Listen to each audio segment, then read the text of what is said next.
Schwab Tires. Now, your host, News 8 Sports Director, Eric Johnson. Hi, everyone, and welcome to Kickoff 89, our preview of the upcoming high school football season.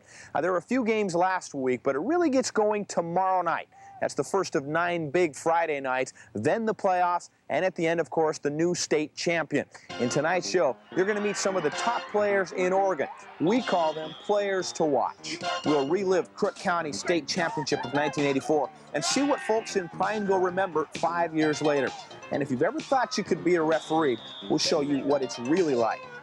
Throughout the show, you'll hear from the coaches. We'll get their predictions for the 8 AAA leagues in the state. And at the end of the show, Channel 8's Top 10, our predictions for the best high school football teams in Oregon.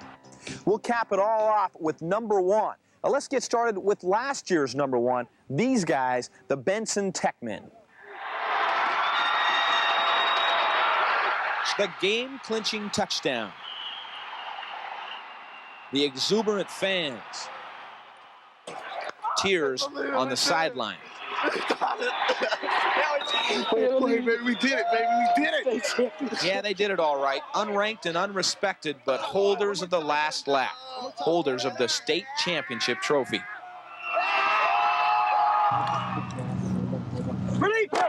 It's business as usual at Benson these days. Most of these players were around last year, either in the game or on the sidelines. Coach Bill Dressel is a happy man.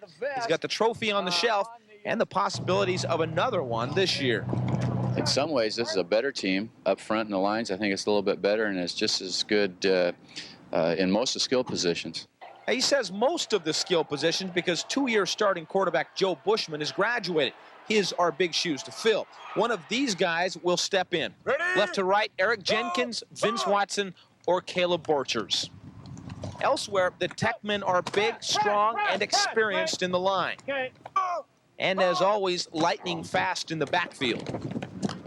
And one other thing, perhaps most importantly, they know what it takes. If we just stick to business, play football and think about one game at a time, no matter if it's Lincoln, Marshall, Madison, or Roseburg, I think we'll do good.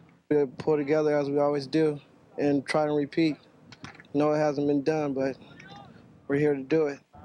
For the record, the last team to repeat as state AAA champs, Corvallis, way back in 78 and 79. How about Benson this year? Well, before last year's championship, Coach Bill Dressel thought his team was about a year away. So no surprise when we look at our coaches' poll for the PIL. Benson is a unanimous choice to win the league again. Don't be shocked if the Techmen enter the playoffs with another undefeated record. The coaches think Franklin will rise to the top among the rest of the PIL schools. Cleveland, Madison, and Wilson should be contenders.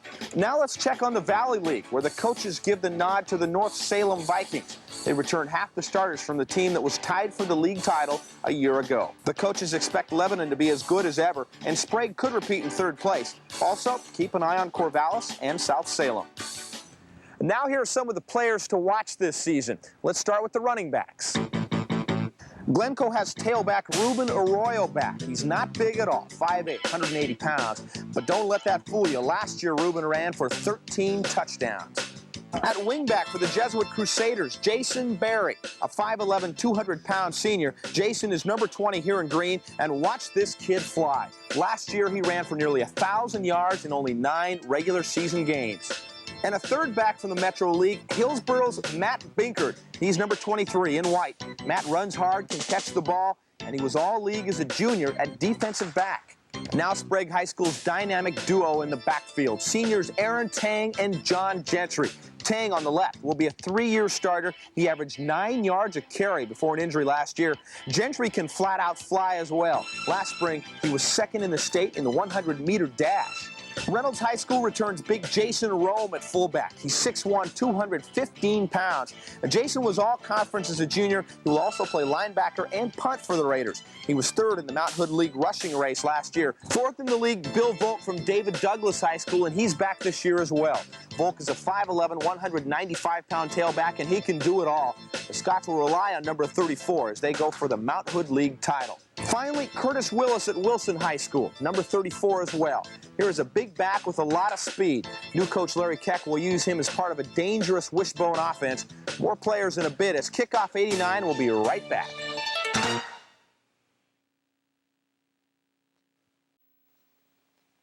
Welcome back to Kickoff 89. You know, every team, every player, and every coach would love that one big prize at the end of a high school football season. Of course, the state championship. 5 years ago, that honor belonged to the Crook County Cowboys from Prineville. That was a great year. We know it meant a lot then, and it still does. The ultimate of the season, you know, you come in and you win the title. It's just the really biggest thing you can ever have. You know, it starts to hit you that, you know, it's over and that's it, and you've done it. And everybody goes running out onto the field and the stadium's going wild, and, you know, that feeling will never be lost.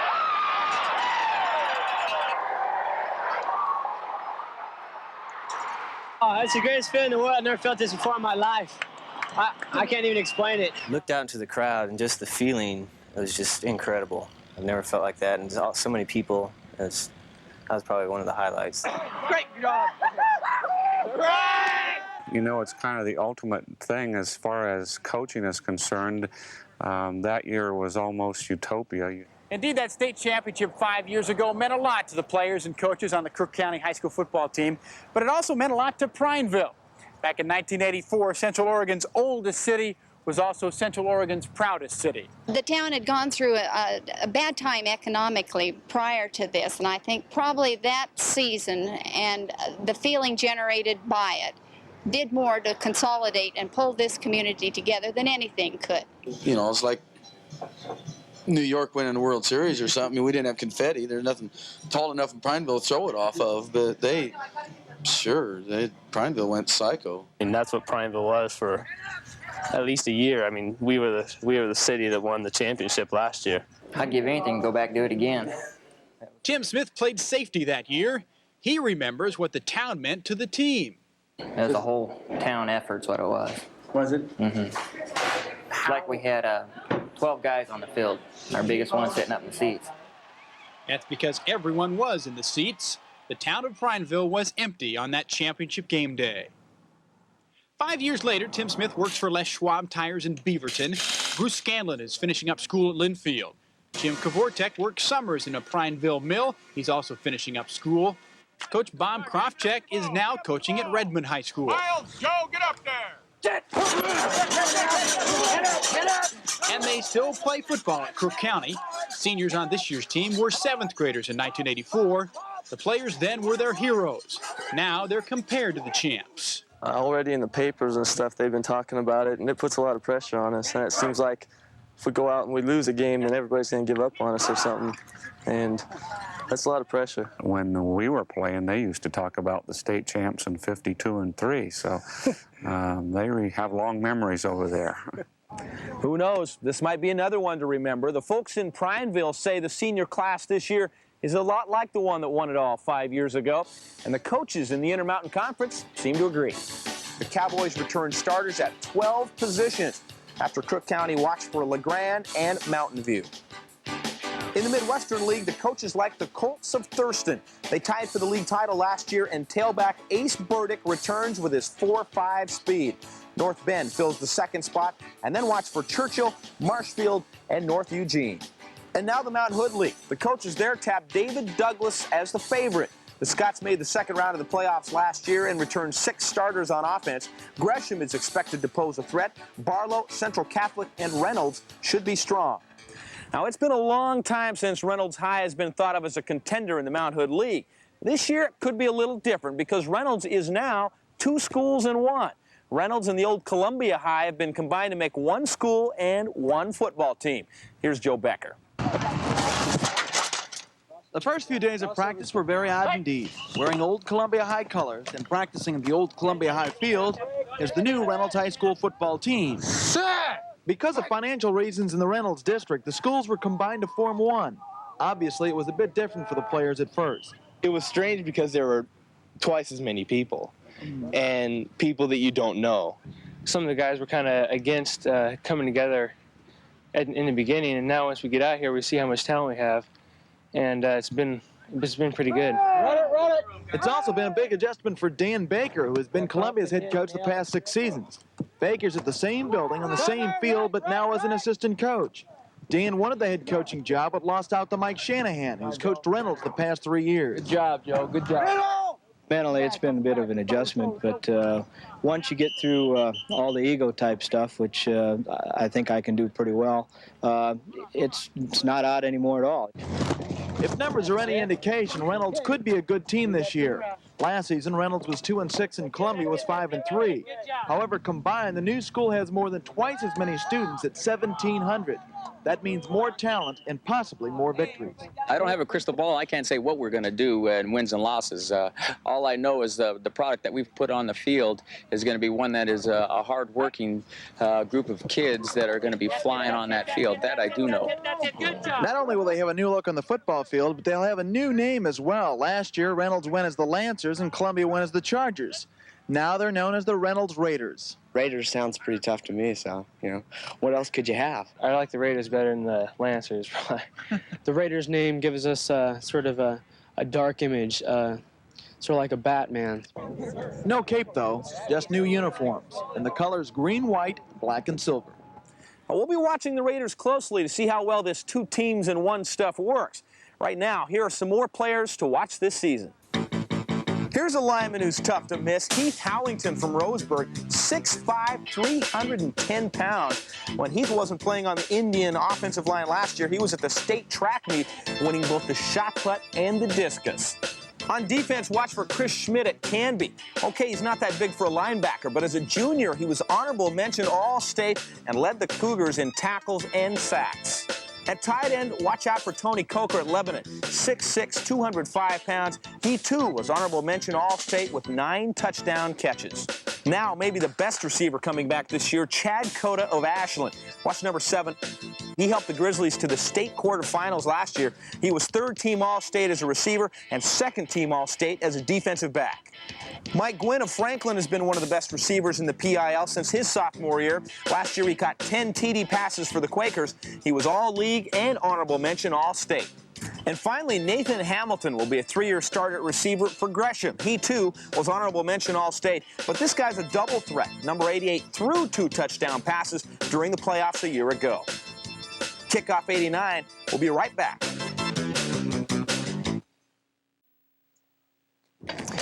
Maybe the only thing tougher than pushing around one of these in practice is being an official during the games. Now, we all think we could do a better job than those guys. Well, let's face it, refereeing is tough. How tough? Well, we'll show you. Hank Sidoris has been officiating high school and college games for 25 years. Here's what Friday night is like, wearing stripes and blowing a whistle. Basically, we have a pregame conference before every game, and we go through basically the same things. Okay, let's talk about passing plays, drop back passes and rollouts. And I'm going to take the quarterback all the way from side to side behind the line. Once he crosses the line, you side guys got him, okay? Well, it goes heads. It is heads. You win the toss. By the way. My particular position, which is umpire, is every play I'm in action. I'm surrounded by players going downfield, blocking. We're called the lion tamers. The reason being is that basically we have charge of the offensive and defensive linemen and the infractions that they may or may not incur during the ball game. Hey, 66, you tackled him. 66, tackle the nose guard. Didn't he? As goes the crew, goes each individual. So we all try to work together as a team so we don't have any bad afterthoughts on a Friday night. Face mask, 20. Face mask. I got it, babe. I got it. 22 face mask. You're killing your old man, babe. Take it easy. Play restrained. Don't be wild. Roll out easy, man. Don't be late, 6'6". Don't be late, baby. Don't be late. 67, don't be hitting him in the back. It's a contact with the kids, and they're great to work with, basically. And feel that someone has to do it, and I don't mind doing it, enjoy doing it. Pretty exciting stuff. Now, that was a game played last Friday night between Beaverton and Eagle Point. The Beavers came up winners. They're in that tough Metro League where the coaches expect to be chasing Hillsboro. The Spartans returned 10 starters from last year's playoff team, most everyone in their backfield included. After that, it's a horse race among the usual favorites: Beaverton, Glencoe, Jesuit, and Sunset. Now down to the Southern Oregon Conference. Our coach's poll finds Ashland at the top with starters back at 16 positions. The Grizzlies made the quarterfinals last year, but it'll be a close race with Roseburg. North and South Medford should be strong contenders as well. And in the Three Rivers League, the coaches like Canby. 30 lettermen returned. 14 of those guys started on a playoff team a year ago. West Lynn is expected to be next, with Lake Ridge, Lake Oswego, and Oregon City as the best of the rest. Now, more players to watch. The quarterbacks. At Glencoe, Kurt Barrick returns as a starter. He's 6'4", 200 pounds with a dynamite arm. Last year, he passed for 1,400 yards and 13 touchdowns. At Gresham, Jason Fellows returns after splitting time at QB a year ago. Fellows threw 13 touchdowns as a junior and then went wild in the playoffs as the Gophers made the state semifinals. Matt James is another playoff experienced quarterback at Hillsboro. Number 11 in white here. Matt threw for 1,100 yards and 9 touchdowns as a junior. At Corvallis, Tommy Connect will return and be a 3-year starter at quarterback. In his first 2 years for the Spartans, he's thrown for 2,500 yards. Last year, 12 touchdowns and honorable mention All-State. Finally, Eric Valander was all-league for David Douglas as a junior. Number 11 for the Scots here. He threw 15 TDs last year, and he's put on 20 pounds for the season. Now, don't go away. Our top 10 is next. Throughout our show, we've been showing you who the coaches think will be the better teams in each league. Well, now it's our turn. Here is the Channel 8 Top 10. At number 10, the North Salem Vikings from the Valley League. 8-1 in the regular season last year, and they made it to the second round of the playoffs. Coach Bill Hellier has half his starters back. North Salem, number 10. Next up, the Cowboys from Crook County and the Intermountain Conference. We showed you what it was like 5 years ago when they won it all. Maybe again this year. Crook County is number 9. At number 8 from the Midwestern League, the Colts of Thurston High School. 8-1 last year in Don Stone's first year as coach. 14 starters returned. Thurston is number 8. Next from the Mount Hood League, the Gresham Gophers. Last year, Gary Stouts' club lost in the semifinals. 9 starters returned, including the Jason Fellows to Nathan Hamilton passing connection. Gresham is number 7. At number 6, also from the Mount Hood League, David Douglas. Coach George Rallis also has a quarterback back and 8 other starters, and the Scots are always big and strong. David Douglas is number 6. First in our top 5, the Hillsboro Spartans from the Metro League. 7-2 last year and 2 playoff victories, and everyone's back in the backfield. Hill High is number 5. The defending state champs are our number 4 team, Benson. The Techmen have big numbers, a lot of depth. Among the starters back, 3 up front in the offensive line. Benson is number 4. At number 3, from the Three Rivers League, the Canby Cougars. You can't argue with 30 returning lettermen, a whole bunch of starters, including a quarterback in the entire backfield. Maybe the best ever in Canby, our pick at number 3. And number 2 from the Southern Oregon Conference, Ashland, another team with a bus full of experience. 8-1 in the regular season, the Grizzlies made the quarterfinals last year. Ashland, a strong number 2. Which brings us to number 1. Do you remember who's left? Well, we're going to go with another team from Southern Oregon, Roseburg. It's very simple. If you grow up in Roseburg, you grow up wanting to play Roseburg football.